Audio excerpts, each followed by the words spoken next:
इतिहास। हाइट भी कम गया है।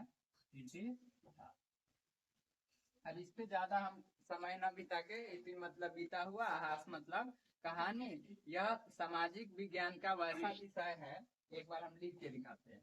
यह सामाजिक विज्ञान की वैसी विषय है जिसमें बीते हुए, इसमें क्या लिख देंगे कोष्ठ में, अतीत, बीते हुए घटनाओं।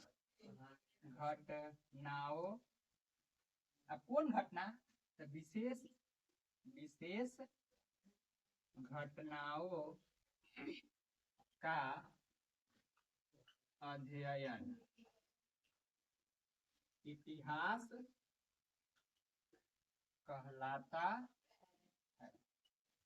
अतीत मतलब बीता हुआ। जब इससे पहले आप लोग जो 6 और 7 में पढ़े होंगे तो आपके पुस्तक का ही नाम रहा होगा अतीत से वर्तमान, यानी बीते हुए समय से लेकर वर्तमान तक।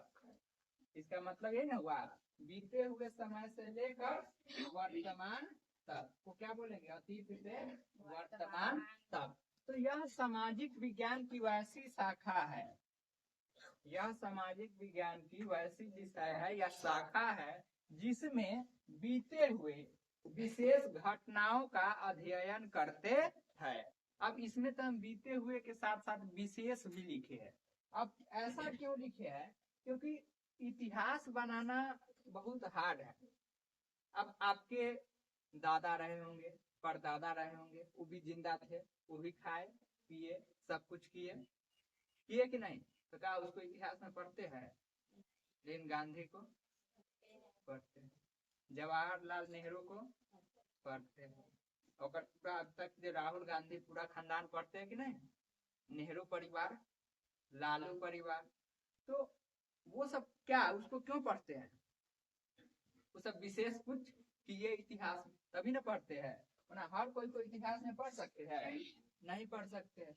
तो इतिहास में हम लोग वैसी घटना को पढ़ेंगे जो क्या है, महत्वपूर्ण है, यानी विशेष, कुछ न कुछ किया हो।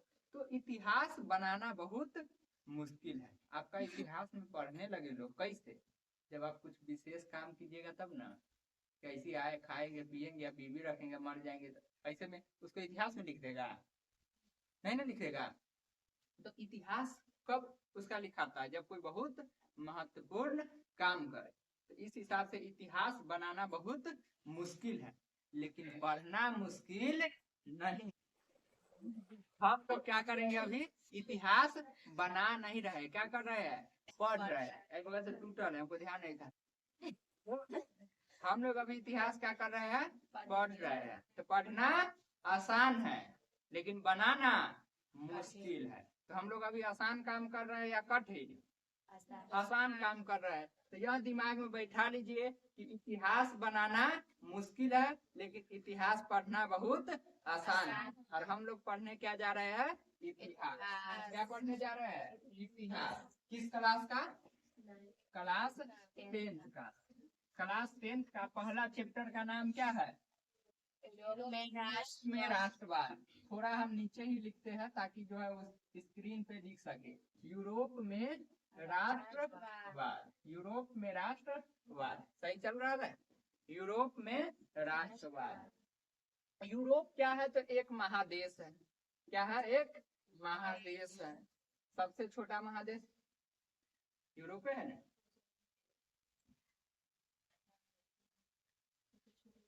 ऑस्ट्रेलिया से बड़का है यूरोप। चलिए, उसके बाद राष्ट्रवाद। राष्ट्रवाद एक भावना है।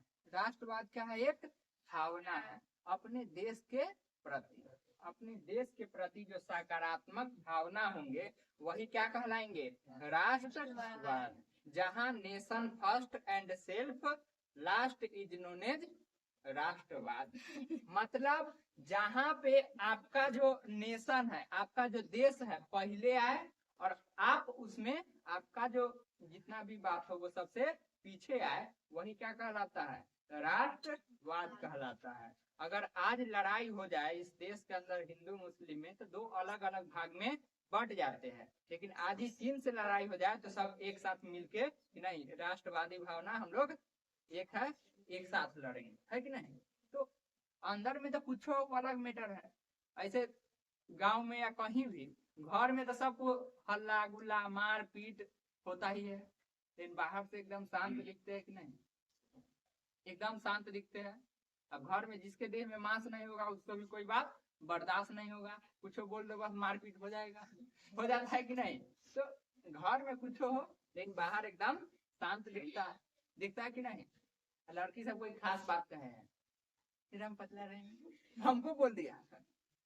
तो राष्ट्रवाद क्या है, एक भावना है, किसके प्रति, देश के प्रति। कैसा भावना है, सकारात्मक, सकारात्मक।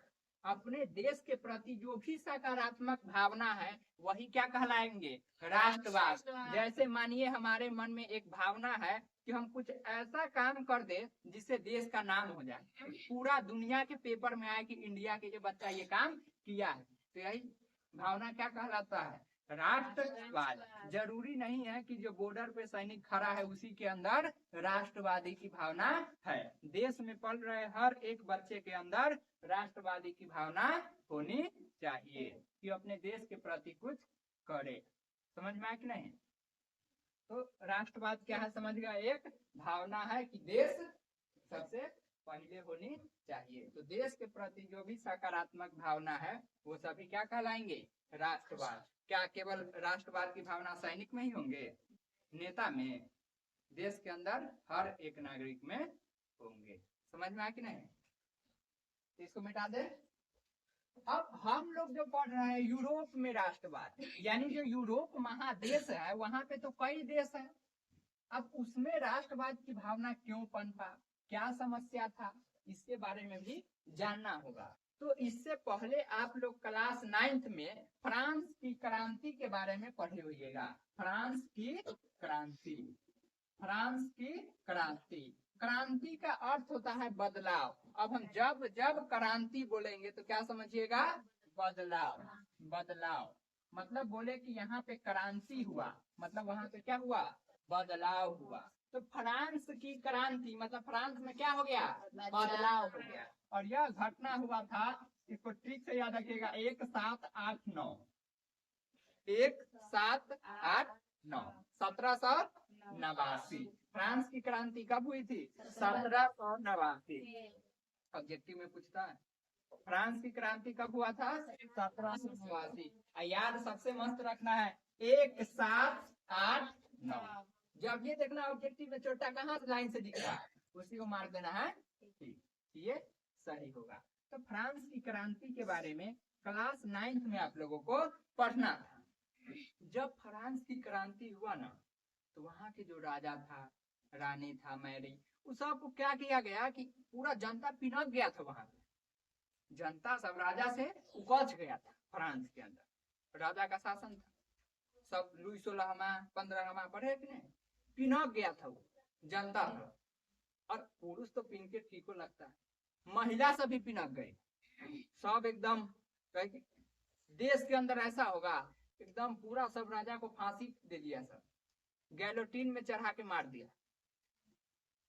तो सजा देने वाला आता है, ऊपर से गरासी गिरता है, उसमें सर घुसा देता है, गैलोटीन बोलते हैं।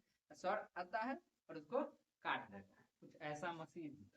जितना वहां पे जो रंगदार कर रहा था ना सब उसमें धके ये पूरा पटरा, ठीक, और यहाँ पे छेद है, ठीक, और पटरा 2 लाइन में है ऐसे है, ठीक ना, ताकि बीच में कुछ आ जा सके। अब यहाँ पे जो होल है उसमें गर्दन घुसा दिया। अब गर्दन के भाग कहाँ है, बीच में, और ऊपर 100 किलो के तलवार है। अब उसको रस्सी से बांधल है, जब ये रस्सी काटेगा तलवार आएगा और सर आई बगल और धर एक तरफ कर देगा, इसमें चढ़ा के सबको मार दिया। और जनता इतना मतलब बगावत किया, इतना बगावत किया कि राजा के महल का ईंटा तक उठा के ले गया। पूरा एकदम फ्रांस में क्रांति हुआ, पूरा बदल के रख दिया इतिहास को। और ये आपको अच्छा से कहाँ पढ़ना है, क्लास 9 कि कैसे हुआ, क्या हुआ, कौन किया, नहीं किया, ये सब कहाँ पढ़ना है, क्लास 9th में। तो इतना याद रखे कि कब हुआ, 17 इसमें पुरुष भी भाग लिया और महिला भी भाग लिए और राजा का पूरा ध्वस्त कर दिया। तो इस समय हुआ क्या, एक चीज देखने को मिला कि अगर जनता एक साथ मिल जाए तो कुछ भी हो सकता है। यानी राष्ट्रवाद की पहली भावना कब जगी, फ्रांस की क्रांति में। और इससे पहले भी एक कंसेप्ट पढ़ी होइएगा, पुनर्जागरण। इटली के रोम में, इटली में शुरू हुआ था ना पुनर्जागरण काल, तो वहां पर भी आपको राष्ट्रवाद के बारे में कुछ जानने को मिलेंगे। तो फ्रांस की क्रांति कब हुई, 1789 में। और ये जो हम लोग पढ़ रहे हैं यूरोप में राष्ट्रवाद, इस घटना का शुरुआत कहाँ से हुआ था, फ्रांस की क्रांति से। अब जनता सब धीरे धीरे इस शब्द से परिचित हो गए कि राष्ट्रवाद क्या है। लेकिन जो राजा था, धीरे धीरे नया नया राजा बना, वो तो उसको दबा ही देंगे, और दबा दिया। उसको क्या किया, दबा दिया। फिर धीरे धीरे पूरा जनता, फ्रांस हो, इटली हो, जर्मनी हो, उस समय जर्मनी में ही प्रासा था। जर्मनी का सबसे बड़ा राज्य कौन था, प्रासा। इसलिए जब जब हम प्रासा बोलेंगे तो क्या समझिएगा, जर्मनी। जब भी हम बोलेंगे कि प्रासा और फ्रांस के बीच युद्ध हुआ, मान लीजिए बोले, तो क्या समझना है, जर्मनी और फ्रांस के बीच युद्ध हुआ। तो जितने भी देश थे वो सब के सब संघर्ष कर रहे थे, हर देश में कुछ ना कुछ लफड़ा था। तो एक वहां पे राजा हुए जिसका नाम था नेपोलियन। क्या नाम था, नेपोलियन। और ये छोटा नेपोलियन दी बोनापार्ट पूरा नाम था। इसने पूरा इतिहास ही बदल दिया। नेपोलियन ने पूरा इतिहास को क्या किया, बदल दिया। ये छोटा पहले सैनिक था, पहले क्या था, सैनिक था। लेकिन इसका सपना बहुत बड़ा बड़ा था। जब भी कोई सैनिक बनता है या किसी पोस्ट पे जाता है तो उसके परिवार को कुछ आरक्षण मिलता है कि नहीं, कुछ कुछ सुविधा मिलता है, बुलाया जाता है, मीटिंग होता है। वैसे इसको बुलाया गया नेपोलियन। नेपोलियन का जो ड्यूटी था किसी अच्छा जगह पे लगा था, किसी इमारत की रक्षा करना, जैसे लाल किला, ताजमहल, वहां पे भी सैनिक रहता है ताकि लफड़ा न हो। तो वैसे इसको ड्यूटी था। तो इसके मम्मी मिलने गई थी वहीं पे फ्रांस। तो ये अपने मम्मी को बोल रहा था, एक दिन इसने महल बनाई। मम्मी तो पागल तो नहीं हो गया। अब गांव में कोई बोलने लगे कि हम गांव में हेलीकॉप्टर उतार देंगे, उसको सब अजीब ढंग से दिखने लगेगा। अगर कोई बोले कि हम पूरा एक एरोप्लेन खरीद लेंगे तो उसको सब अजीब से देखेगा। जो चश्मा पहन के देखता है उतार के देखेगा, क्या कर रहा है, लोग को विश्वास नहीं होगा। यही हाल था नेपोलियन का। मतलब कि पहले से सोच के रखा था कि क्या क्या करना है, और किया भी। 1804 में एंट्री मारा। कब एंट्री मारा, 1804 में। तो उससे पहले इसका थोड़ा इतिहास पढ़ लेते हैं कि कैसे क्या हुआ। तो इसका जन्म हुआ था 15 अगस्त के। कब हुआ था, 15 अगस्त। नेपोलियन का जन्म कब हुआ था, 15 अगस्त। और 15 अगस्त को क्या हुआ था, भारत आजाद हुआ था। तो उसका डेट तो याद रहेगा सबको। नेपोलियन का जन्म कब हुआ, 15 अगस्त। अब कोई ना कोई साल में भी हुआ होगा कि नहीं। तो साल को कैसे याद रखना है, तो बताइए गांधी जी का जन्म कब हुआ था, 2 अक्टूबर कब, 1869। कब हुआ था, 2 अक्टूबर 1869। क्या बोल रहे, 1769। 2 अक्टूबर 1869 में किसका जन्म हुआ था, गांधी जी का। और नेपोलियन जो था ना, गांधी जी से ठीक 100 साल छोटा था। तो इसमें अगर हम 100 साल माइनस करेंगे तब क्या आएगा, 1769। क्या आएगा, 1769। अब तो जन्म याद रहेंगे 15 अगस्त, और गांधी जी के जन्म से 100 हटा देना है, 1769। 15 अगस्त 1769 इसका जन्म हुआ। पढ़ाई लिखाई किया और क्या बन गया, सैनिक बन गया। और वहां पे जब ये लफड़ा हुआ ना, ये पूरा बाजी पलट दिया। और शासन में खुद 1804 में कौन आ गया, नेपोलियन। कौन आ गया, नेपोलियन। कौन आ गया, नेपोलियन। 1804 में कौन आ गया, नेपोलियन।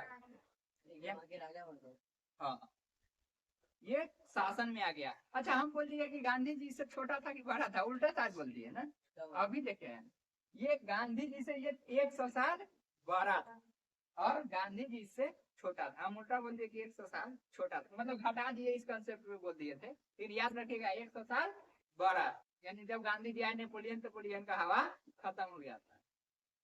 तो 1804 में कौन शासन में आए? नेपोलियन। और जब नेपोलियन शासन में आया ना, पहले के समय बहुत खराब स्थिति था, लोग एकदम जर्जर के जीते थे, पूरा स्थिति बिगाड़ देते था राजा सब।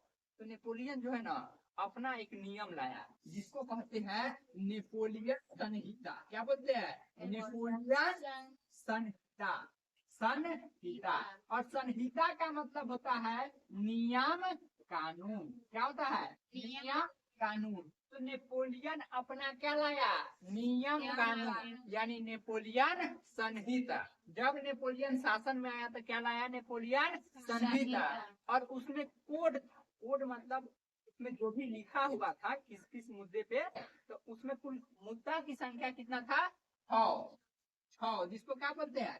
कोड। तो नेपोलियन संहिता में कितने कोड थे? 6। नेपोलियन संहिता में कितने कोड थे? 6। आपको एक अच्छा होता है कोड, ये भी समझ लेते हैं। समझ में आ रहा है कि नहीं? एकदम पहले हम तोड़ के बता रहे हैं। अभी हम इटली या जर्मनी या कार्ल मार्क्स विक्टर एमेनुअल पे नहीं गए। क्या बोल रही है वो? पहले 5 कोड बताए थे, तो कोडे मिटा दे। लो देख लेना, ठीक? किताब में है 5 कोड, कंफर्म है ना? चलिए, तो कोड की संख्या कितना याद रखना है? 5। अब ये क्या था तो समझिए, जैसे कि व्यापार कर सकते हैं, व्यापार कर सकते हैं। पहले के समय जो लोग व्यापार करते थे ना, उसमें क्या होता था? व्यापार करने गया, रास्ते में लूट लिया, डाकू उसको लूट लिया, जा। अब घर के न घाट के वही हाल हो गया, कुत्ता वाला हाल हो गया। कुत्ता मतलब समझे? कुत्ता नहीं बोल रहे हैं, कुत्ता जिसे जो धोबी होता है, वो डंडा रख ले रहा हूँ उसको पीटने के लिए कपड़ा, इसको कुत्ता बोलते हैं। तो अब बहुत भारी होता है, तो इसको धोबी जो है उठा के ना घर ला सकता है न घाट पे छोड़ सकता है। घाट पे छोड़ दिया तो कोई चुरा के भाग जाएगा, घरे लाएगा तो इतने भारी उठा के लाएगा, फिर लेके जाएगा, ये भी लफड़ा। इसलिए कहीं पे चुरा के रख देता है, जैसे बारिश झाड़ी होता है ना, कहीं खरपतवार में चुरा के और कुत्ता को रख दिए। इसलिए कहा जाता है कि ना घर के ना घाट के कौन होता है? कुत्ता। कुत्ता नहीं समझिएगा, कुत्ता होना आप लोग कुत्ता ही समझते हो। अगर हम इस सबको एक्सप्लेन नहीं करते ना तो सब मने मने हंसता, लेकिन कुत्ता के कुत्ता कह देंगे, यही होता है। अगर हम सबको नहीं एक्सप्लेन करते तो सब आपस में बताते कुत्ता। आप कुत्तों को देख के कहा कुत्ता। तो होशियार नहीं बनिए, ठीक ना? ऐसे बहुत से शब्द होते हैं जो हम बोल के निकल जाते हैं, तो आप लोग सब पे हंसने लगते हैं। ये कभी देखते नहीं है कि हम बोले हैं उसके पीछे क्या लॉजिक होगा, समझने के लिए। आदत और आदत अभी पूछ लेंगे, इस बीच में अंतर क्या है कुछ नहीं समझ में आएगा। इसमें आधा बच्चा आदत बोलता होगा, आधा बच्चा आदत बोलता होगा। अब जो आदत सुना है उसको ठीक लगेगा, हाँ आदत मतलब समझ रहे हैबिट में। जिसको आदत बोले ना, जो आदत सुना होगा आदत आदत। अब पूछ देंगे खड़ा होकर करके कि बताओ घर में अंतर क्या है, तो बस हो गया। घर में अंतर नहीं बता पाएगा है। अरे ई घर में अंतर क्या है ये बोल रहे हैं।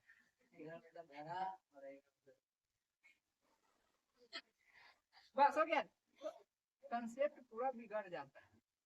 ऐसे शब्द कुछ कुछ होते हैं तो वहां पे मतलब हंसिए उसिएगा, हर शब्द को हम एक्सप्लेन करते नहीं चल सकते हैं।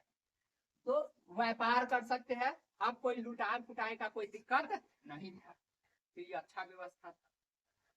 इसके अतिरिक्त ये नृत्य लाया, क्या लाया? नृत्य की व्यवस्था किया ताकि लोगों में जागरूकता फैल सके। ऐसा ऐसा नाच लाया जिसको देख के लोग समझ सकता था कि राष्ट्रवाद क्या होता है। उसमें दिखाया जाता था एक को तरपाया जा रहा है और एक बोल रहा है सर न कभी झुकाओ, शान से सर को उठाओ, मारो मारो जाने न दो। ऐसे लोग को समझ में आता था कि मतलब हमें किसी के सामने सर नहीं झुकाना है, शान से सर को उठा के रखना है, और हम पे कोई शासन करे तो उसे मारना है। इस तरह से ये नृत्य तैयार किया था कौन? नेपोलियन, ताकि लोगों को समझा सके। जितने भी लोग थे वो नेपोलियन से क्या थे? खुश। नेपोलियन से क्या थे? अब हुआ क्या, नेपोलियन जब राजा बना ना, तो इटली, जर्मनी, फ्रांस, इस सब पे अपना नियम लागू कर दिया, और सबके जनता खुश। फ्रांस, इटली, जर्मनी जितना था वो सब का जनता क्या हो गया? खुश हो गया। क्योंकि जिसको जो चाहिए और वो मिल जाए तो वो खुश हो जाएगा कि नहीं? आपको जैसा पढ़ाई चाहिए और हम गांव में व्यवस्था करवा दे किसी फैसिलिटी के साथ मिलकर, तो आप लोग खुश हो जाएंगे कि नहीं? तो ज्ञान, स्किल बहुत जरूरी है।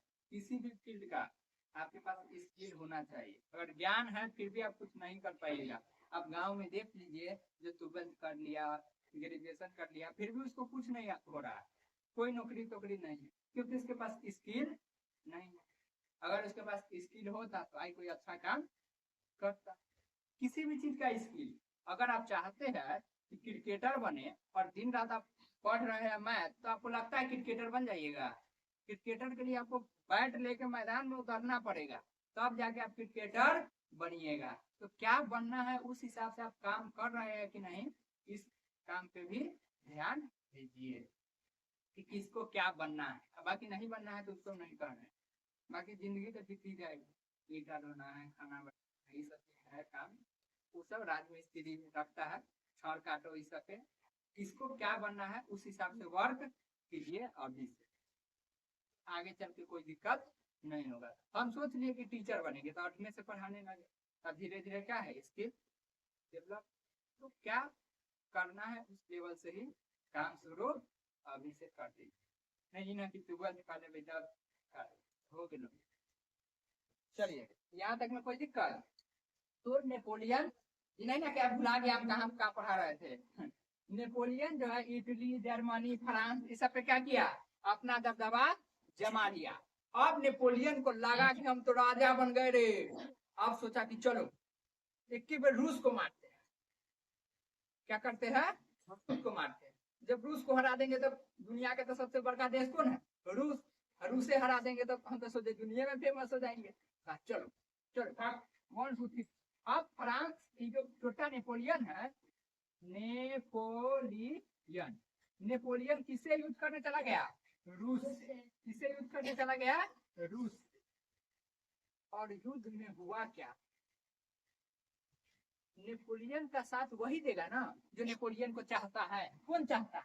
Italy, Germany, France. लेकिन नेपोलियन का सबसे बड़ा दुश्मन था ऑस्ट्रिया। कौन था? ऑस्ट्रिया। ऑस्ट्रेलिया नहीं बोल दीजिएगा, ऑस्ट्रिया था नेपोलियन का सबसे बड़ा दुश्मन। और यहाँ का जो राजा था ना, उसका नाम था मेटरनिक। कौन था? मेटरनिक। मेटरनिक। और जब ये नेपोलियन युद्ध करने गया ना रूस से, तो मेटरनिक बीच में उत्प्रेरक का काम करने लगा। जैसे गांव देहात में 2 आदमी में युद्ध होता है तो तीसरा नहीं कहता है, जो हारता है उसको तुमको मार दिया, तुमको मार दिया। बताओ गांव में तुम्हारा क्या इज्जत रहेगा? अभी पिनकेगा, अभी जाके मारेगा उसको, अब उसको अलमारू कर देगा, रुआ देगा, तभी बैठ के शांत होगा, हमको मारेगा। अभी जाके उसको कहे कन गेले, इतना ही डाल लगा कन गेले ना, ले गया।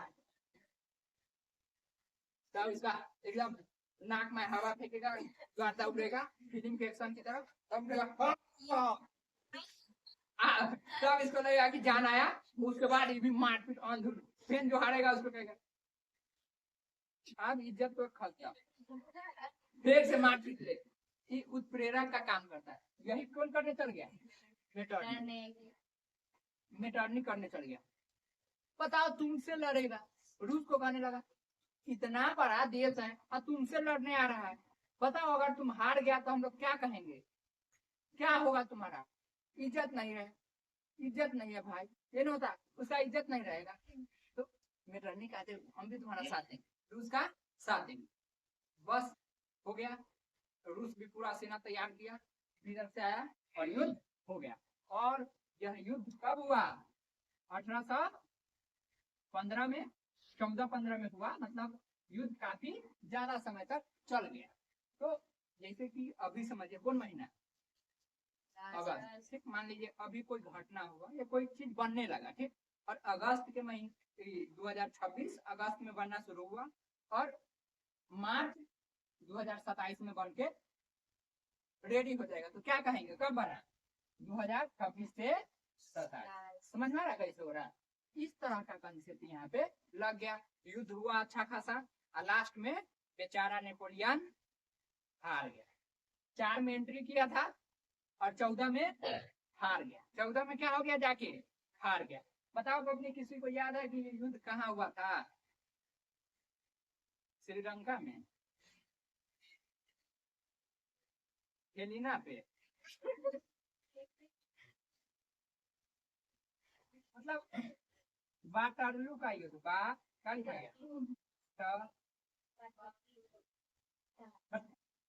वाटरलू में कहा हुआ था?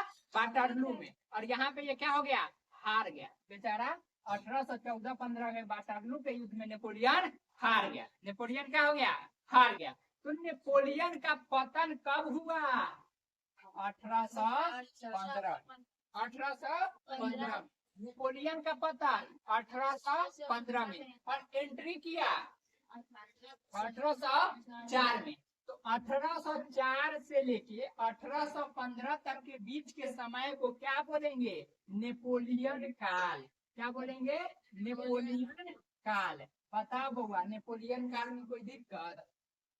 कैसे कैसे समझ में आ गया? इतना ही कंसेप्ट आपके क्या बोलते हैं, कुछ टारगेट का कुछ एमबीडी पढ़ते रहते हैं, इतना ही कंसेप्ट से आपको नचा उचा के लाएगा। तो बताओ यहाँ तक में कोई दिक्कत? नेपोलियन कब एंट्री मारा? पतन हो गया 1800। इसका जन्म कब हुआ था? फ्रांस की क्रांति कब हुआ था?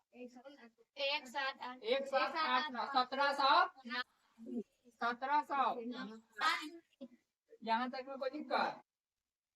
नेपोलियन संहिता कौन लागू किया था? नेपोलियन। कौन किया था? नेपोलियन। इसमें 5 या 6 कोड है, आप लोग देख लीजिएगा। ऑब्जेक्टिव में दिख जाएगा आपको। ऑब्जेक्टिव जब पढ़िएगा ना कहीं पे आपको उसमें देखने को मिलेगा, देख लीजिएगा। जो सही होगा ना उसी को लगा लीजिए। इसमें दिया रहता है आंसर में। तो कई कोड था, क्योंकि हम तो 6 बोल रहे थे, बबनी बोली कि इससे पहले 5 बोले थे। तो अब देख लीजिएगा आप लोग 5 है या 6। यहाँ तक में कोई दिक्कत? तो आप नेपोलियन अब समझते हैं। इसके बाद क्या? अच्छा, इसमें उत्प्रेरक का काम कौन कर रहा है? मेटारिक। कौन कर रहा है? मेटारिक। आप देखिए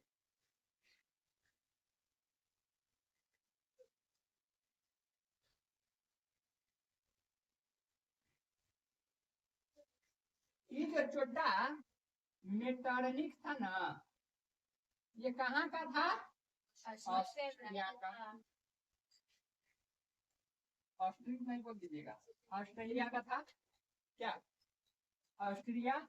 और ये ऑस्ट्रिया का क्या था? चांसलर था। चांसलर क्या था?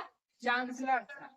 ऑस्ट्रेलिया का चांसलर कौन था? मेटरनिक। अरे जैसे प्रधानमंत्री होता है उस समय क्या होता था? चांसलर होता था। तो ऑस्ट्रिया का चांसलर कौन था? मेटरनिक। और ऑस्ट्रिया का राजधानी है वियना। क्या था? राजधानी वियना। वियना।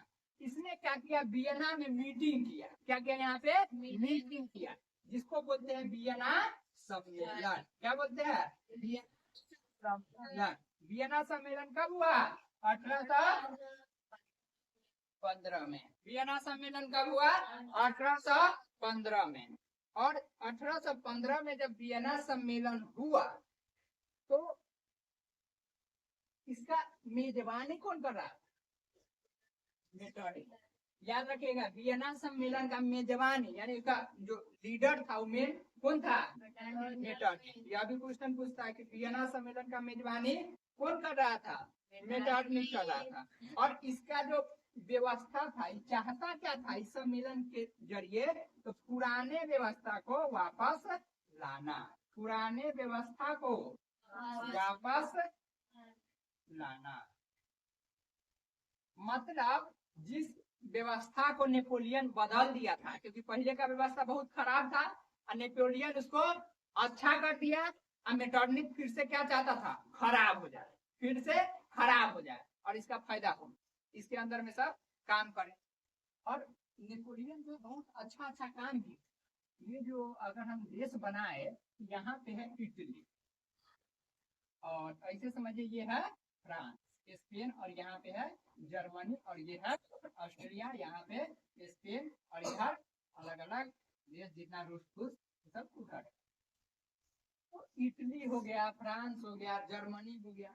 पहले के समय ये अलग अलग भाग में बटे हुए 300 कितने प्रांत में बटे हुए थे? 300 प्रांत। और उस सब को जो है नेपोलियन क्या किया? एक किया। नेपोलियन क्या किया? एक किया। जैसे इटली, इटली भी बहुत भाग में बटा हुआ 300 के तकरीबन में, और नेपोलियन इसको कितने भाग में बट दिया? 3 भाग। कितने भाग कर दिया? 3 भाग। 300 से कितना में बदल दिया? 3। कितना अच्छा काम क्या कि नहीं किया? और किसके आधार पे बांटा? भाषा के आधार पे, क्योंकि सभी का भाषा क्या था? सेम। तो 300 से कितना पिला दिया? 3।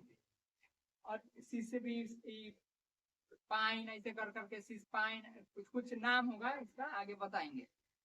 तो 3 भाग में उसको बांट दिया था। और छोटा जो मेटरनिख था ना, फेन से सबको तोड़ दिया। फेन से क्या किया? तोड़ मरोड़ दिया। और अपना फिर से बुर्गो वंश का, जब नेपोलियन का शासन था उससे पहले किस वंश का शासन था? बुर्गो वंश का शासन था। तो फिर से अब किसका शासन हो गया? बुर्गो वंश। यानी वियना सम्मेलन के बाद किसका शासन हो गया? बुर्गो वंश का। लुई 18वां एंट्री किया और ये क्या बन गया? राजा बन गया। लुई 18 क्या बन गया? राजा बन गया। चार्ल्स 16वां, चार्ल्स द्वितीय, बड़ी पटांग नाम लगता है, उस सबका नाम ऐसे होता है। हम लोग के भी सब करता है, चंद्रगुप्त मौर्य, समुद्रगुप्त, ये सब प्रथम तृतीय ऐसे था। ये उस सब का भी हम लोग में तृतीय चतुर्थी करके खत्म हो जाता है, उस समय 16वां 17वां सब चल जाता था। तो बेचारा राजा बना। अब सब कुछ ठीक चल रहा था, कुछ दिन तक ठीक है चलेगा क्योंकि नया नया बना था। और धीरे धीरे पूरा व्यवस्था को क्या किया? पहले जैसा बना दिया। कौन? नेटवर्क। पूरे व्यवस्था को पहले जैसा बना दिया। आप लोग उसको समझिए कि ऐसा ऐसा हुआ होगा, हमारी बात नहीं सुनिए, ध्यान दीजिए। पहले व्यवस्था फिर से सब बेचारा गरीब हो गया होगा, बेचारा लड़की से वैसे कैसे दिया होगा बेचारा, लड़का अरे हो गया चलो। तो सबका जो है व्यवस्था फिर से खराब हो गया। और जो मेटरनिख का चमचा था उस सबको राजा बना दिया गया। सब मेटरनिख का बात मानता था। सही जा रहा है? सब मेटरनिख का बात मानता था। और मेटरनिख हर जगह जासूस लगा दिया कि कोई मेटरनिख के बारे में बुरा बात नहीं बोलेगा, बोलेगा तो उसको मार दिया जाएगा। इतना खतरनाक, इतना मतलब निरंकुश बोलते हैं ना, निरंकुश। क्या हो गया था? एकदम निरंकुश हो गया था। यहाँ पे जो भी राजा बना लुई 18वां वो भी निरंकुश हो गया। अब निरंकुश क्या होता है? निरंकुश। एक्चुअल में ये शब्द बना है अंकुश से। किससे बना है? अंकुश। अंकुश मतलब समझ रहे? हाथी देखे? अरे हाथी देखे है? वीडियो में देखे है, फोटो में देखे कैसा हाथी होता है, उससे अंदाजा लगाइए कितना विशाल होगा। तो हाथी को मान लीजिए जब हाथी पिनक गया, गाय भैंस पिनकता है तो ठीक हो जाता है तो करके गिर देते हैं। हाथी अगर पिनक जाए बीच मार्केट में तो क्या होगा? तो हाथी को संतुलित करना होगा कि नहीं? तो उसको अंकुश में लाना होगा, उसको शांत करना होगा, उसके लिए अंकुश आता है। जैसे गाय भैंसी के लिए डंडा होता है, लाठी पहिना, उसी वैसे ही हाथी के लिए क्या होता है, अंकुश होता है, आगे से नुकीला होता है, ऐसा ऐसा टाइप का होता है, अजीब रंग का नुकीला बना। जब भी हाथी पिनका ना उसको भोंक देता है, वो एकदम शांत हो जाता है। तो हाथी क्या हो जाता है, शांत हो जाता है। और अगर उसके पास अंकुश न हो तो हाथी क्या हो जाएगा, निरंकुश हो जाएगा। यानी वो अंकुश में आएगा, उसका जो मन होगा सो करेगा। वही हो गया लुई अठारहवां के साथ, उसको जो मन सो कर रहा था। तो लोग जो है ना, याद कीजिए जब नेपोलियन था तो व्यापारी की व्यवस्था अच्छा किया था। इसका मतलब है कि कुछ लोग ऐसे हो गए होंगे जिसके पास पैसा बहुत ज्यादा होगा, पैसा बहुत ज्यादा होगा, और यही खेल खेल गया यहाँ पे। यही खेल खेल गया यहाँ पे। हुआ क्या कि जब मेटरनिक ऐसे करने लगा तो जितने भी अमीर वर्ग के थे ना, जो पैसा कमा लिए थे बहुते, वो भोज किया। क्या किया, भोज किया। और भोज में बहुत लोग को बुलाया, बहुत लोगों को बुलाया गया। और भोज हुआ था 1830 में। कब हुआ था, 1830 में। और बहुत लोगों को बुलाया गया क्योंकि सबके पास पैसा था। अब भोज के लिए तो सब जाता है। अब ये भोज कर दे किसी गांव में, क्या आप लोग नहीं जाइएगा, आधा वाधा के नहीं तो चलिए जाएंगे। तो भोज किया तो सब गया, और भोज के बहाने जो है ना, वहां पे भोजो खिलाया और सबको बताया मेटरनी कैसा है, ये किया जाए वो किया जाए। बस सब लोग तैयार हो गए, हाँ किया जाएगा। लेकिन जो राजा था ना लुई अठारहवां, वो एक गलती कर दिया। तो उसको लगा कि लुई अठारहवां तो निरंकुश था, वो सोचा क्यों ना कि ऐसा आदमी को प्रधानमंत्री बना ले जो इस सबको अच्छा से रखे। तो उसे ना गीजो नाम का एक लड़का था, गीजो नाम का एक आदमी, क्या लिखा रहा है, गीजो लिखा जाएगा ना, गीजो, अरे गीजो गीजो। तो जैसे कोई चीज को गीत देते हैं, तो गीजो नाम के आदमी को क्या बनाया, प्रधानमंत्री। और छोटा और गीत दिया, और क्या किया, गीत दिया। नामो था गीजो और कामो था गीजो। पूरा व्यवस्था को गीत दिया, जिस कारण ये सब और पिनक गया, अमीर वर्ग वाला और पिनक गया। अब भोज करके सबको बता दिया कैसा ऐसा का बात है, अब ये सब नहीं चलेगा, आंदोलन किया जाए। लोग सबका ठीक। 25 जुलाई कब की बात है, 25 जुलाई 25 जुलाई 1830 को पूरा जनता रोड पे उतरा। और उस दिन गृह युद्ध का पूरा बवाल हो गया, गृह युद्ध का एकदम छिड़ गया। गृह युद्ध, जब देश के अंदर युद्ध हो जाता है ना, उसको गृह युद्ध बोलते हैं। तो जैसे कि जंतर मंतर पे आंदोलन हुआ, और अगर वो आंदोलन बच्चा और सैनिक के बीच हो जाता तो उसको क्या बोलते हैं, गृह युद्ध। दोनों एक दूसरे पे मारपीट कर लेता, पुलिस इधर से आंसू गैस फेंकता, इधर से कुछ भी चप्पल उठा के फेंक देता। तो देश के अंदर क्या हो जाता है, बगावत, एकदम युद्ध चल जाता है। तो क्या नाम लेते, फिर गृह युद्ध। फिर आप लोग के जो बच्चा तो इसको पढ़ाते हैं, देखो बाबा 2026 में जंतर मंतर में बच्चा सब आंदोलन किया था, तो उसमें ऐसे ऐसे गृह युद्ध छिड़ गया, ऐसे ना बताएंगे। यही हुआ यहाँ पे, अंदर में भयानक युद्ध हो गया। तो यह कब हुआ था, जुलाई 1830 में। और इसी को बोलते हैं जुलाई की क्रांति। क्या बोलते हैं, जुलाई की क्रांति। जो एक्चुअल में गीजो प्रधानमंत्री बन के सब कुछ गीत दिया था, उसके चलते कौन सा आंदोलन हुआ था, जुलाई की क्रांति। इसी को बोलते हैं 1830 की क्रांति। जिसके पास बुक होगा वो उसमें देख सकते हैं, यही बात की जिक्र होगा।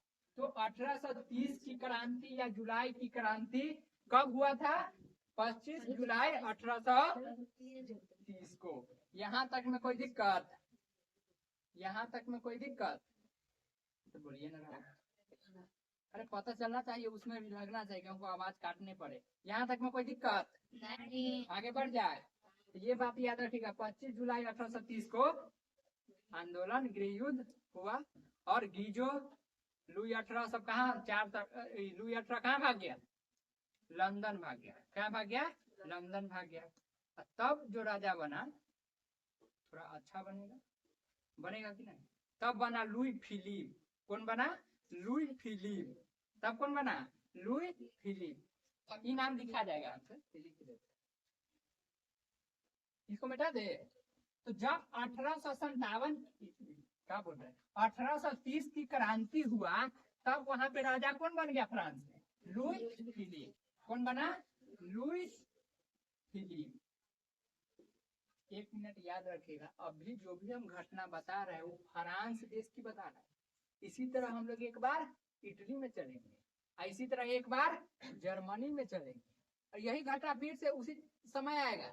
और यही घटना एक बार यूनान में चलेंगे, यही घटना एक बार हंगरी में चलेंगे। एक देश में अभी देखना है। अभी हम लोग कहाँ है? फ्रांस के अंदर है। ये सब जो शासन अभी देख रहे हैं, कहाँ का देख रहे हैं? फ्रांस का देख रहे हैं।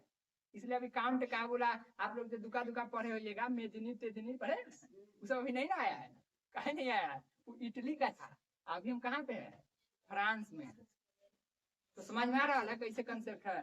तुम काली चलन समझ में आ रहा है? ये है, समझ में आ रहा है? हाँ।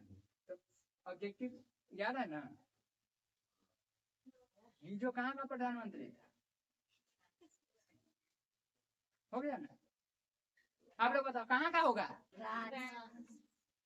तो यही तो अब हम एक एक बात तुमको नहीं ना बता सकते हैं, हम बस कंसेप्ट बताएंगे कि देख हुआ ये फार्मूला है इस चीज का। अब एक एक पॉइंट पॉइंट मान रख रख के दिखाएंगे। 2 लाख एग्जाम्पल करा दे उसके रिलेटेड, एग्जाम इसमें से कोई आएगा मतलब क्या हो? वो तो फिक्स है कोई ना कोई आएगा। अब 2 लाख एग्जाम्पल करा दे तो नहीं आएगा, उसमें से आएगा ही। तुम एक काम करो, कोई और काम करो, समझा? चलिए, तो अब राजा कौन बना? Louis Philippe. ये था आर्लेयंस वंश का। किस वंश का था? आर्लेयंस वंश। याद रखेगा, आर्लेयंस वंश। आर्लेयंस वंश के राजा कौन थे? Louis Philippe. Louis Philippe. Bourbon वंश खत्म, उससे पहले नेपोलियन था, उससे पहले बुर्बो था। देखिए, पहले था बुर्बो वंश, वो क्या हो गया? उसको हटा के कौन बना फिर बाद में? नेपोलियन। कौन बना? नेपोलियन। फिर नेपोलियन का पतन कब हो गया? 1815 में। और इसका पतन हो गया था, घटना से घट गया 1804 में। और फिर 1815 के बाद कौन बन गया? लुई 16वां। किस वंश का था? अच्छा हाँ, बुर्बो वंश का। किस वंश का था? बुर्बो वंश का। और ये कब हट गया? 1830 में। अब कौन आया? आर्लेयंस वंश। अब ये कब से शुरू होगा? 1830। और कहाँ तक जाएगा? 48 तक। कहाँ तक जाएगा? 48 तक। तो अब लुई फिलिप आया, लेकिन बेचारा ये भी निरंकुश था। ये भी क्या था? निरंकुश था। अब समझ गया निरंकुश है तो क्या होगा? घोर प्रतिक्रियावादी था, यानी एक्शन के साथ रिएक्शन करता था। कोई बोल दिया क्या समस्या है, ये समस्या है, बस उस पर एक्शन फटाक से ले लेता, कुछ सोचता नहीं था। पानी पीना है, दूध ला दो। ऐसा प्रतिक्रियावादी था, मतलब किसी एक्शन पे फटाक से क्या करता था? रिएक्शन करता। अब सोचो प्रधानमंत्री वैसा बन जाए, चीन गोली चलाए, चीन भारत पे गोली चलाए, परमाणु बम मारे। प्रतिक्रियावादी मतलब ये हुआ। निरंकुश है, चीन गोली चलाया, अमेरिका डांट रहा, क्या बोल रहा है? परमाणु बम नहीं छोड़ने देंगे, 10 गो परमाणु बम छोड़ेंगे, छोड़ो। तो किंगडम जो है वो क्या है? निरंकुश है। अगर कल अमेरिका बोल दे कि साउथ कोरिया ये काम नहीं करेगा, नॉर्थ कोरिया ये काम नहीं करेगा, तो छोटा जानबूझ के क्यों करेगा? वो जानबूझ के करेगा, वो निरंकुश है। हमको बोला, ऐसे बोला है, रुका उसको ले। अब जो बोलता है ना उसका उल्टा वो करता है। वो बोल दिया था डोनाल्ड ट्रंप कि उत्तरी कोरिया में किंगडम जो है इलेक्शन नहीं करवाता है। तो पूछा कौन बोला है?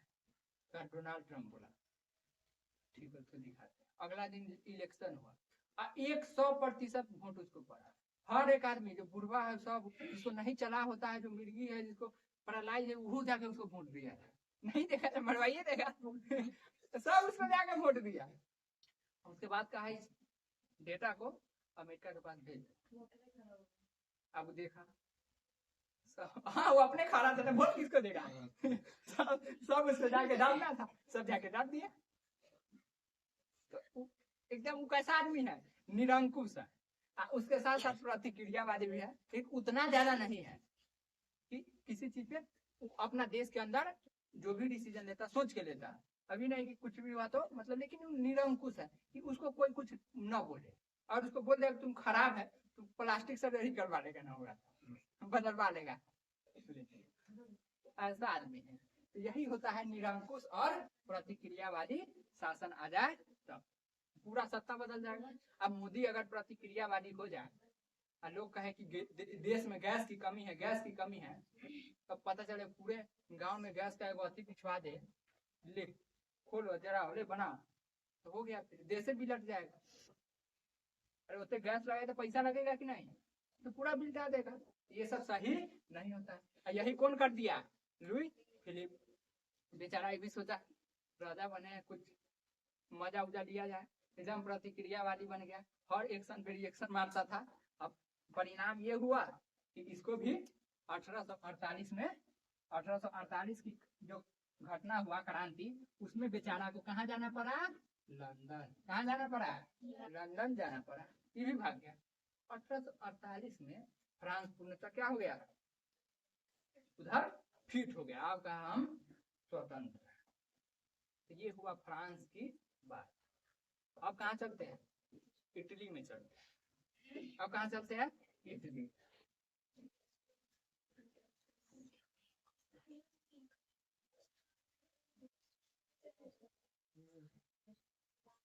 अब हम लोग कहाँ आ गए? इटली में। इटली की राजधानी रोम। इटली की राजधानी रोम। यहीं से पुनर्जागरण की शुरुआत हुआ था। इटली की राजधानी कहाँ? रोम। यहीं से किसकी शुरुआत हुआ था? पुनर्जागरण की। यहीं से शुरुआत हुआ था पिज्जा की। जो पिज्जा खाते हैं वो सबसे पहले कहाँ बना था? इटली में। और जब पिज्जा बना था उस समय दुनिया का सबसे स्वस्थ, सबसे अच्छा खाना पिज्जा को कहा जाता है। और आज आप गूगल से पूछ लीजिएगा, दुनिया का सबसे खराब खाना पिज्जा को कहा जाता है। मतलब जो चीज दुनिया का सबसे अच्छा था, आज उसको क्या कर दिया? सबसे खराब बना दिया। बनाया कौन? कंपनी वाला। जो भी चीज कंपनी में चल गया ना, समझिए वो खत्म।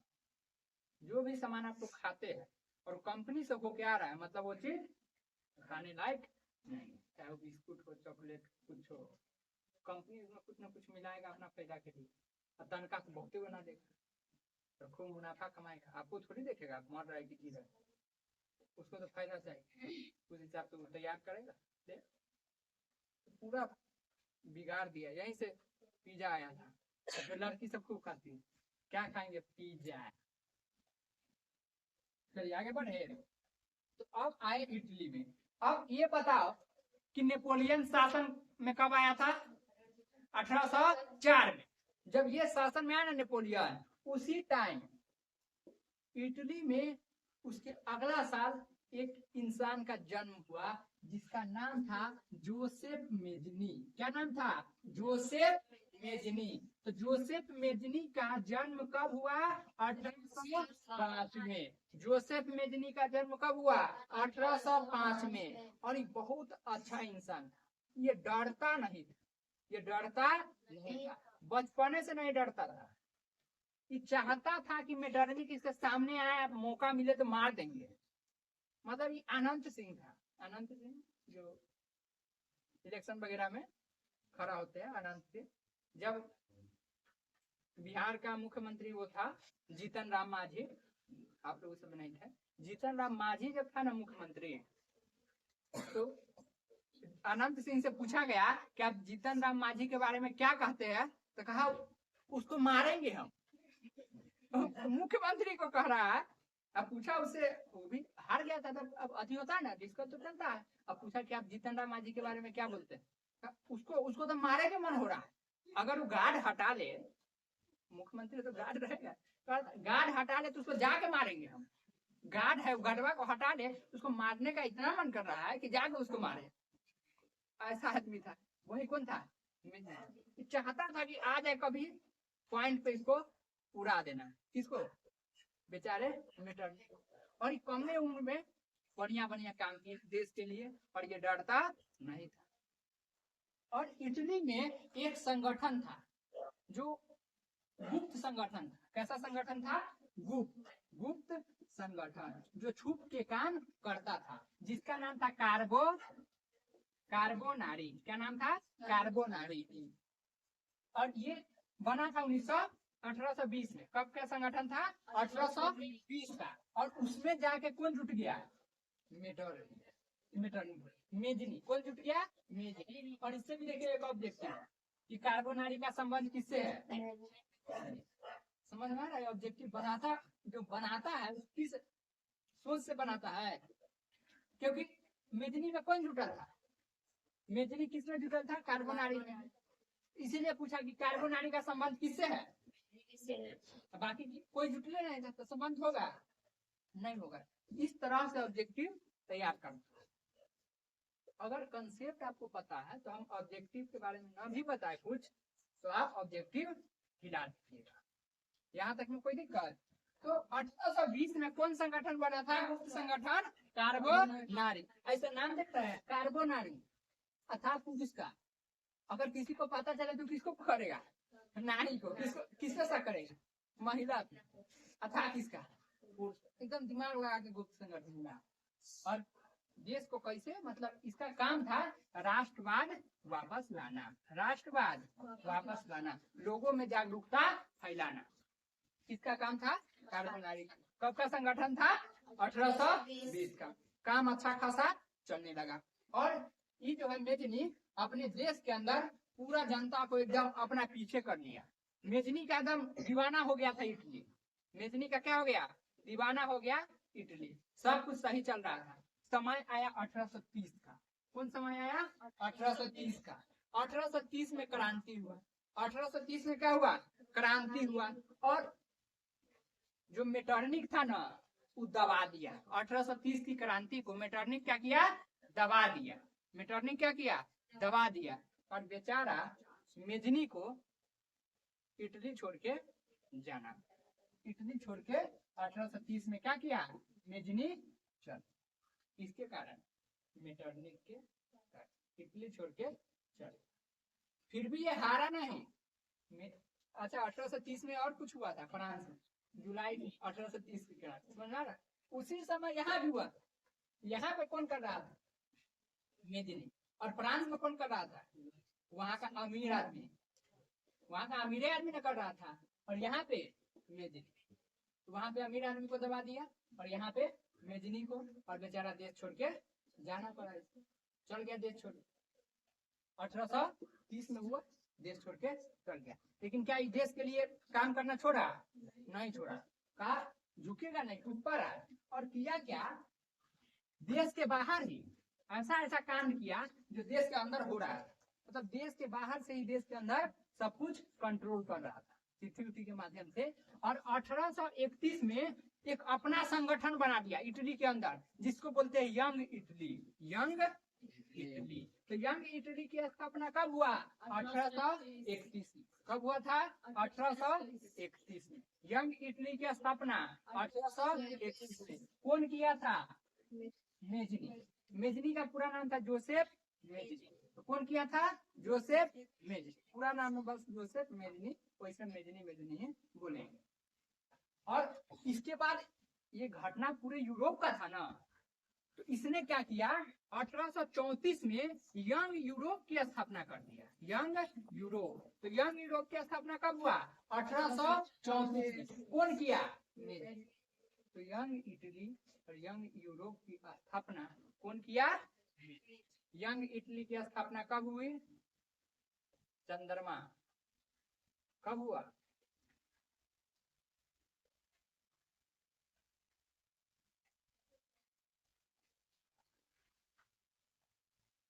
सबका कंसंट्रेशन गायब हो गया। तो हम अगर भूलने लगे, अगर हमें भूल जाए यंग इटली कब बना, यंग यूरोप कब बना, क्या होगा? सोचिए था। अभी इटली पर हारे जर्मनी के राजा सबका नाम भुला जाए तब क्या होगा? कौन युद्ध कब हुआ वो भुला जाए तब क्या होगा? हम पूरा इतिहास भुला जाए तब क्या होगा? हम पढ़ाना ही भुला जाए तब क्या होगा? ये थोड़ा दिमाग में आता है कि अगर हमको ये क्वेश्चन नहीं आ रहा है या नहीं आएगा, एग्जाम में नहीं लिख पाएंगे तब क्या होगा? ऐसा कुछ मन में सवाल आता है? सुनाइए देता है कि हम क्या बोल रहे हैं? वो नहीं सुनाई दे रहा हो। बैठे बैठे।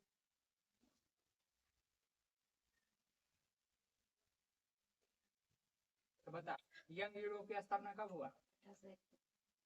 1840। यंग इटली की स्थापना कौन किया? मेजनी का जन्म कब हुआ? 1769 में किसका जन्म हुआ था?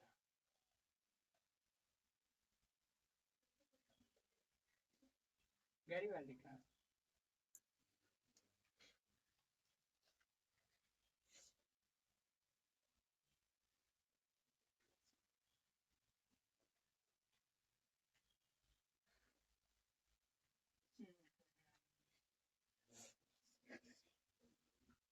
ये बबने काट में। हाँ। मेजनी का जन्म कब हुआ? यंग इटली की स्थापना कब किया? नेपोलियन का जन्म कब हुआ?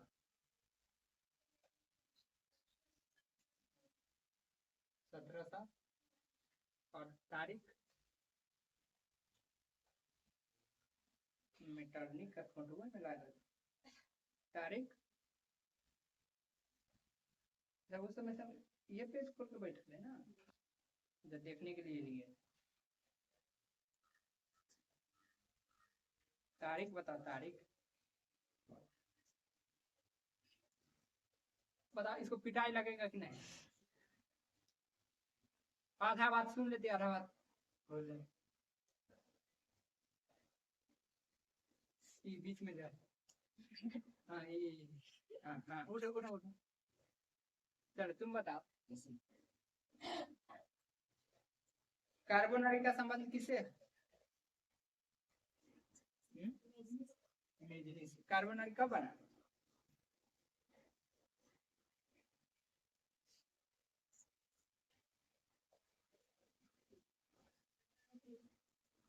अठारह 30 में। फिर मेजनी कब गया था इटली छोड़ के?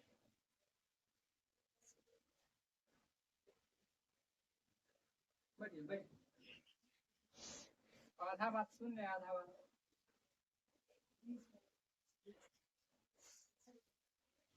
हम ऐसने आदमी को उठाते जिसको ना आए। आता तो किसी को नहीं। चलिए मिटा दे इसको। यहाँ तक में कोई दिक्कत नहीं ना? बाकी उस सबको दिक्कत है। उतार रही है।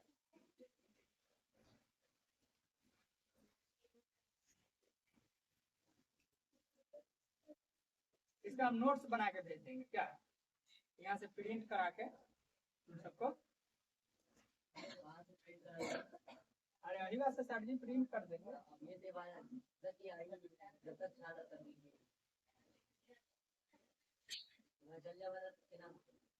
इसके लिए हमको उतना टाइम नहीं लगा।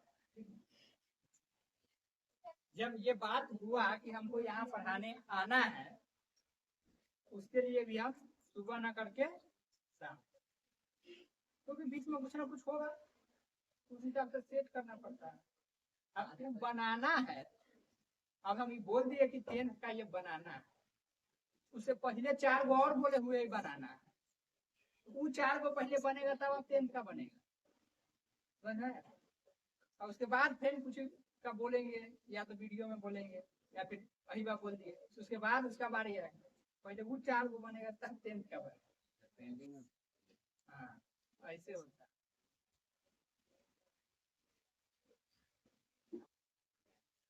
बहुत तकलीफ होती है।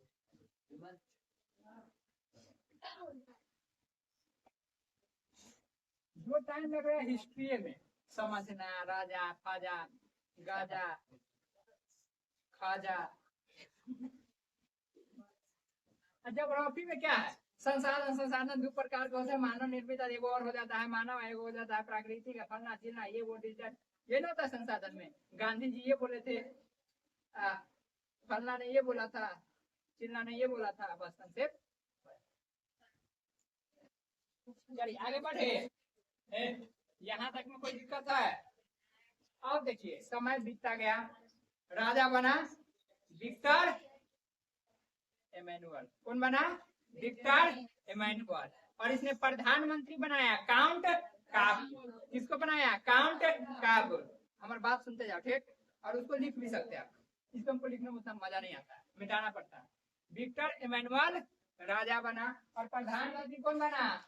काउंट काबुल। ये जो था ना बहुत बड़ा राजनीतिक वाला आदमी था, रणनीति बनाता था। और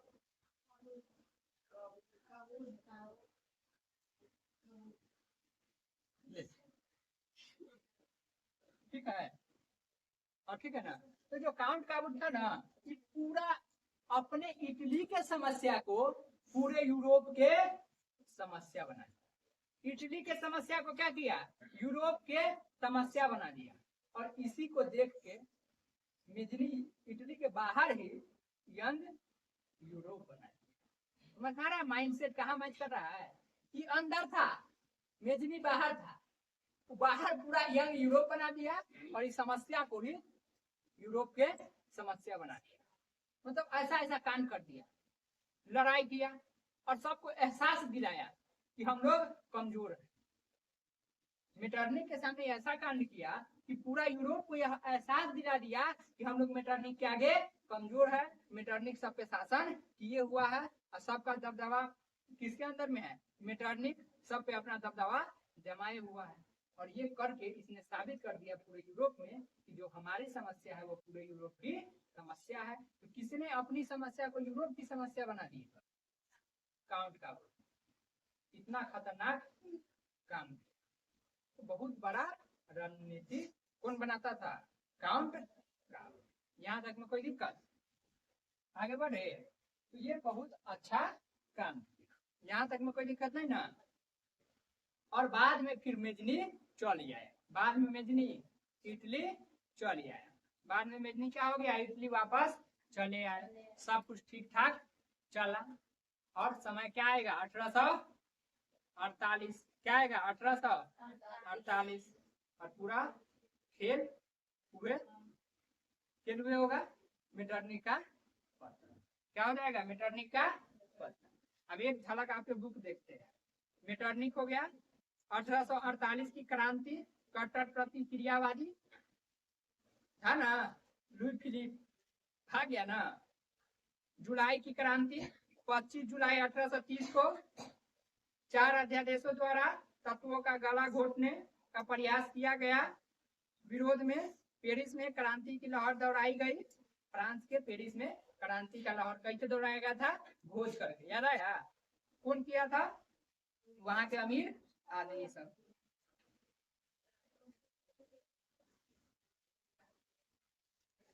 मेजनी, काउंट काबुल,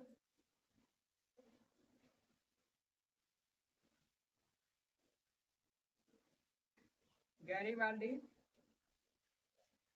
तब आएगा जर्मनी का एकीकरण।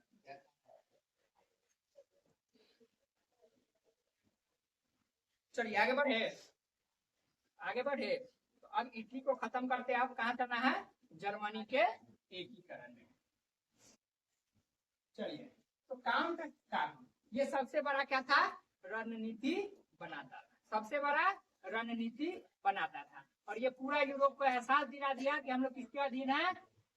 मेटरनिक के। किसके अधीन है? मेटरनिक के। और ये पूरा समस्या का जड़, पूरा यूरोप में जितने भी समस्या था पूरा का जड़ किसको मानता था? मेटरनिक को। किसको मानता था? मेटरनिक को। और ऐसा ऐसा कांड किया, यूरोप में इसका नाम हो गया, सब कुछ ठीक चला।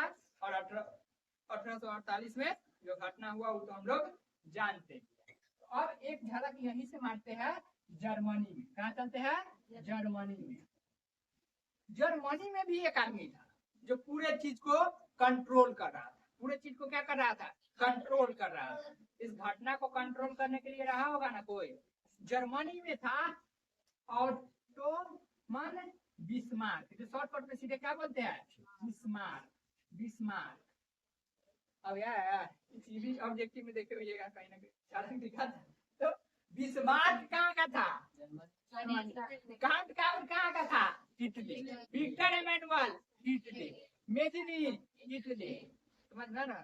Napoleon France. देश भी कलेक्ट करके चलना है कि कौन कहाँ का था। तो जो विक्टर ऑटोमन बिस्मार्क था कहाँ का था? जर्मनी का। और ये युद्ध भी किया। ये क्या किया? युद्ध भी किया, क्योंकि इसको पता था। अब हम दोनों को जोड़ के चल रहा है। इसको पता था कि अगर यूरोप में राष्ट्र मतलब जो जर्मनी को आजाद करना है, तो जब जब आंदोलन करेंगे तब तब मेटरनिक क्या करेगा? सेना लाके दबा देगा। अगर आप ही लोग हल्ला मचाने चल जाए चौक पे, पुलिस मार के बिलगा ना देगा? यही करेगा मेटरनिक, पुलिस लाके सबको बिलगा देगा।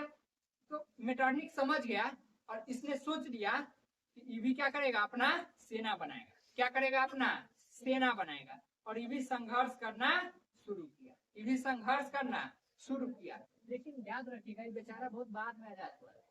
पूरी तरह से जर्मनी थोड़ा बाद में आजाद हुआ था। तो इसको समझ लेते हैं। ये जो बिस्मार्क था ना, एकदम मस्त आइडिया बनाया। देखो क्या किया। ये है जर्मनी, ये क्या है? जर्मनी। यहाँ पे है फ्रांस, यहाँ है स्पेन, और इधर है ऑस्ट्रिया, और इधर है डेनमार्क। इधर क्या है? डेनमार्क। जब मेटरनिक का पतन हो गया 1848 में, उसके बाद भी जर्मनी पे किसका दबदबा था? ऑस्ट्रिया का। किसका दबदबा था? ऑस्ट्रिया का। और ऑस्ट्रिया बगले में है, बगल में है कि नहीं? बेचारा ऑस्ट्रिया इस पे दबदबा जमाया। और ये बात कौन जानता था? बिस्मार्क अच्छा से जानता था। वहां के जनता तक पूरा उसके अंदर में था। बिस्मार्क इस पे आवाज उठाया और इसने बहुत बड़ा कूटनीति बनाया, दिमाग लगाया। और जर्मनी और ऑस्ट्रिया दोनों मिलकर 1864 में डेनमार्क पे हमला किया। कहाँ पे हमला किया? डेनमार्क। कहाँ पे हमला किया? डेनमार्क पे। और डेनमार्क के दो शहरे को जीत लिया। पहला था होल्स्टीन और दूसरा था सेल्सविन। सेल्सविन और होल्स्टीन दो शहर कहाँ का था? डेनमार्क का। कहाँ का था? डेनमार्क का। डेनमार्क के दो शहर को ऑस्ट्रिया और जर्मनी ने मिलकर क्या किया? जीत लिया। क्या किया? मिलकर जीत लिया। ऑस्ट्रिया और जर्मनी ने मिलकर क्या किया? जीत लिया। और सेल्सविन कौन रख लिया? जर्मनी। और होल्स्विन कौन रख लिया? ऑस्ट्रिया। समझ में आया? 1864 में डेनमार्क पे हमला किया और वहां के दो शहर सेल्सविन और होल्स्टीन दोनों को जीत लिया। सेल्सविन किसका हो गया? जर्मनी का। और होल्स्टीन ऑस्ट्रिया का हो गया। अब सब कुछ सही चल रहा है। और ये बहुत दिमाग लगाया। और इसने क्या किया? 1866 में कांड कर दिया, फिर से झगड़ा लगा दिया। क्या किया? ऑस्ट्रिया को विदेश से झगड़ा लगा दिया। और इतना मस्त प्लान बनाया कि जर्मनी से होकर ऑस्ट्रिया को जाना था। और जर्मनी कहा नहीं जाने देंगे। ले जर्मनी कहा हम अपना जमीन का उपयोग सेना को नहीं करने देंगे, जान ही नहीं देंगे। बेचारा अब ऑस्ट्रिया को किससे लड़ना पड़ेगा? जर्मनी से। और जर्मनी पूरी तरह से पहले से सेना तैयार कर लिया था। बेचारा ऑस्ट्रिया को मार दिया। ऑस्ट्रिया को क्या किया? मार दिया। और ये युद्ध कब हुआ? 1866 में। कहाँ हुआ? सेडोवा में। कहाँ हुआ था? सेडोवा में। तो सेडोवा का युद्ध कब हुआ था? 1866 में। किसके किसके बीच हुआ था? तो जर्मनी और ऑस्ट्रिया के बीच हुआ था। और इसमें किसकी जीत हुआ था? जर्मनी। किसकी जीत हुआ था? और बेचारा ऑस्ट्रिया था। लेकिन जर्मनी के पास एक और समस्या था। जर्मनी का सबसे बड़ा दुश्मन तो ऑस्ट्रिया था ही, इसके अतिरिक्त फ्रांस भी था। जर्मनी का दुश्मन ऑस्ट्रिया के अतिरिक्त कौन था? फ्रांस। तब फिर से सेना तैयार किया, वैकेंसी निकाला। अरे युद्ध होगा तो सेना मरेगा ना। फिर से वैकेंसी निकाला, 2 साल अग्निवीर जैक्सन एकदम वैकेंसी निकाला, सेना तैयार किया और युद्ध किस पे कर दिया? फ्रांस। उसी के 2 साल बोल रहे हैं, 4 साल बाद 1870 में 4 साल बाद 4 साल वाला वैकेंसी निकाला था। 4 साल वाला अग्निवीर का वैकेंसी आया इसका। एकदम सेना तैयार किया और 4 साल में फिर युद्ध किया। किससे? फ्रांस से। किससे किया? फ्रांस से। कब किया? 1870 में। और ये किया था सेडोन में। कब कहाँ किया था? सेडोन। देख लीजिएगा सब सेडोन में। किसके किसके बीच हुआ? जर्मनी और फ्रांस के बीच। जर्मनी और फ्रांस के बीच। ये कंसेप्ट हम फटाफट इसलिए बता रहे हैं क्योंकि आप लोग पहले से ही सब समझ कैसे कैसे घटना हुआ था। तो 1866 में किसका युद्ध हुआ? सेडोवा का। किसके किसके बीच? जर्मनी और ऑस्ट्रिया। बेचारा ऑस्ट्रिया हार गया। फिर 1870 में किसके बीच युद्ध हुआ? सेडोन का युद्ध। जर्मनी और फ्रांस में। फ्रांस भी हार गया। अब जर्मनी का बहुत मजा आ रहा है। फिर 1871 में संधि हुआ। फलना बुक में ये लिखा, चिल्ला बुक में ये लिखा, उस चीज को हम पढ़ाएंगे नहीं क्योंकि आप लोग भी कंफ्यूज हो जाते हैं। हमको तो अच्छा से कंफ्यूज कर देता है। उससे अच्छा है उसको क्या करें, उस शब्द को बोले ही नहीं, ताकि आप भी जिस चीज पे जो जो जानता है उस चीज को उस लेवल पे रहे, ताकि कोई दिक्कत आप लोग के लिए ही कर रहे हैं। चलिए आगे बढ़े। तो 1866 में सेडोवा और 1870 में सेडोन और 1864 में डेनमार्क। कहाँ हुआ था? डेनमार्क। और इस पर कौन हमला किया था? ऑस्ट्रिया और जर्मनी मिलकर। ऑस्ट्रिया और जर्मनी मिलकर। ऑस्ट्रिया और जर्मनी मिलकर। और कौन कौन शहर को जीता था? सेल्सविंग और होल्स्टीन। सेल्सविंग किसका हो गया था? जर्मनी का, यानी बिस्मार्क का। और होल्स्टीन ऑस्ट्रिया। मेटरनिक भाग गया था, मेटरनिक भाग गया उसी समय 48 में। तो 66 नहीं दिख रहा है।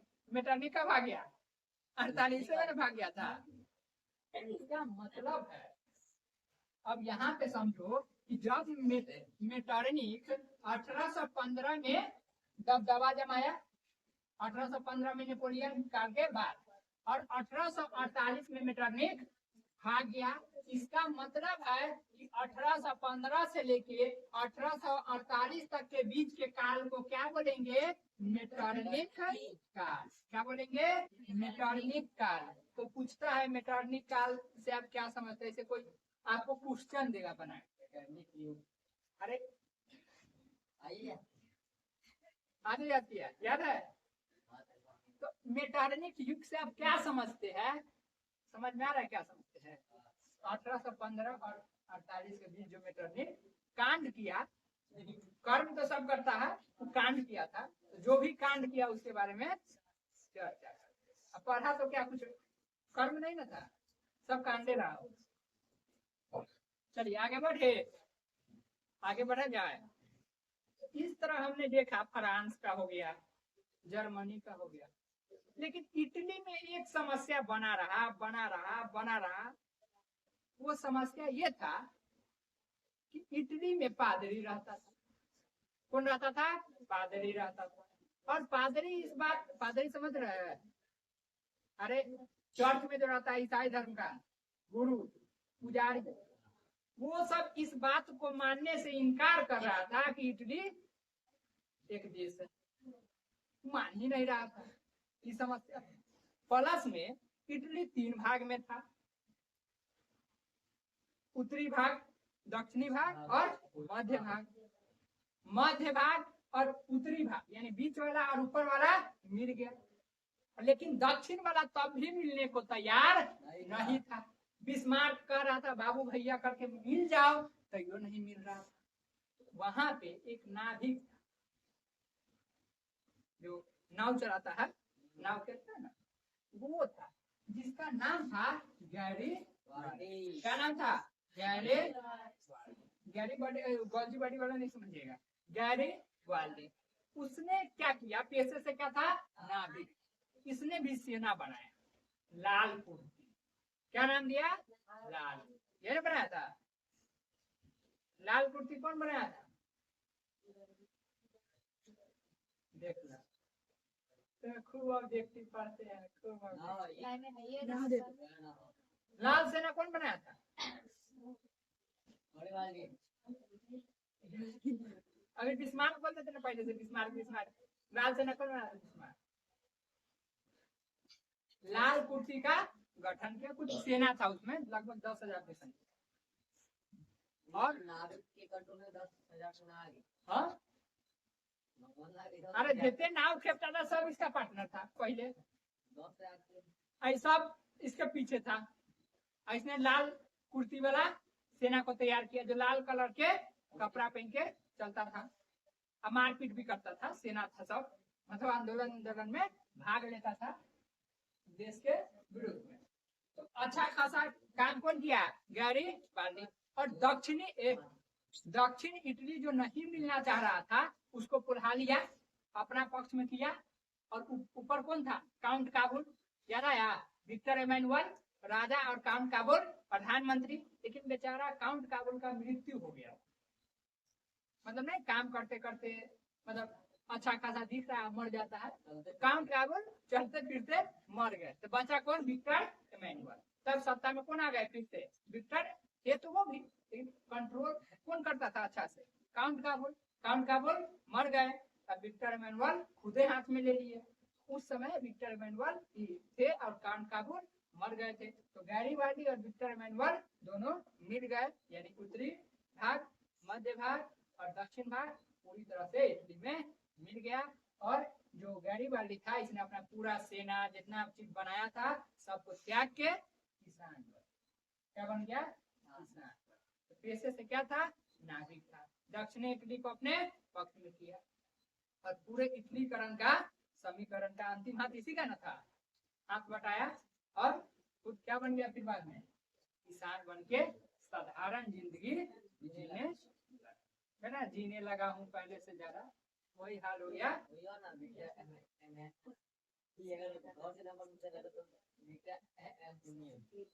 चलिए यहाँ तक में कोई दिक्कत? अरे यहाँ तक में कोई दिक्कत? आगे बढ़े, एकदम लग रहा होगा अब बहुत देश है तैयो अभी हो। अब हम लोग उसमें से एक मेन देश देखेंगे, यूनान। आप कौन देखेंगे? यूनान। आप लोग पढ़ लीजिएगा यूनान के बारे में। यूनान में ऑटोमन साम्राज्य, कौन साम्राज्य था?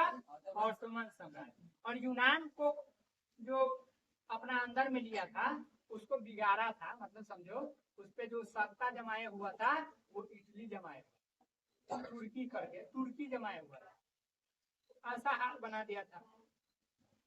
कोई किसी से कम नहीं था उस समय, सबका हाल हुआ था। उस समय तुर्की यूरोप का मरीज था। हाँ बहुत देश, अमेरिका भी गुलाम था, ब्रिटेन का तो गुलाम था। सब खेल उसी का रचा हुआ है।